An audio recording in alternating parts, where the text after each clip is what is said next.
તો કામદાર સુધારા વિધેયક બિલ જે છે તે ગૃહમાં રજૂ કરવામાં આવ્યું।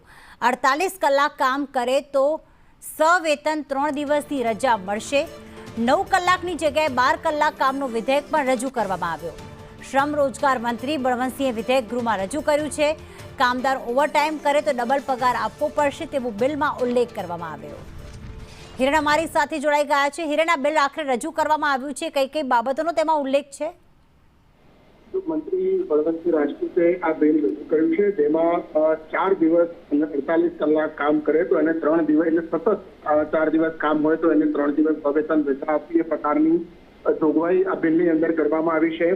કામદારને દિવસના 9 કલાકની જગ્યાએ 12 કલાક કામ કરવા એ પ્રકારનો સુધારો કરવામાં આવ્યો છે। જ્યારે ઇન્ટરનેશનલ લેબર ઓર્ગેનાઇઝેશન છે માત્ર 6 કલાકનો આગ્રહ રાખે છે। જો કે ગુજરાત સરકાર આ 9 કલાકના બદલે 12 કલાક એટલે કે સમય વધારો કરી રહ્યું છે। એનો ગૃહમાં ક્યાંક વિરોધ પણ જોવા મળ્યો હતો। આ સાથે કામકાજ ઓવરટાઈમ જો કારીગર છે એ ઓવરટાઈમ કરે તો એને ડબલ પગાર આપવો એ પ્રકારનો પણ આની અંદર ઉલ્લેખ કરવામાં આવ્યો છે।